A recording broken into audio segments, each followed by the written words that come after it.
се подготвувате за традиционалната ваша манифестација Истивенско здравоживо? Докаде се активностите и можеме ли веќе да ги најавиме како селекција ансамблите кои ќе учествуваат таму? Па пред да кажем за Истивенско здравоживо, сакам да кажем дека веќе на 6 август заминуваме на јубилејниот 20 фестивал Златната рибка во Република Романија во градот Тулча, каде што ова е јубилеен фестивал и се поканети сите ансамбли досега што освојувале златните рибки. И тоа ќе биде еден голем предизвик за нас како ансамбл, бидејќи сме поканети токму на една таква голема манифестација и се надеваме дека и убаво и тука ќе представиме Македонија онака како што и досега сме представувале, а како што ни поставите прашање за Истивенско здравоживо, ние кога заврши еден фестивал ние почнуваме подготовките за наредниот, бидејќи тоа е една голема масовна манифестација каде што учествуваат многу ансамбли од светот и селекцијата веќе е направена.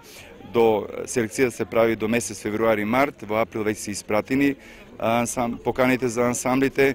Сакаме да најавиме ансамбли досега се поканети и потврдили учеството од далечниот Непал, од Русија, потоа од Романија, од Украина, од Белорусија, од Турција, од Азербејџан, од Словачка, Словенија, Хрватска и уште многу ансамбли.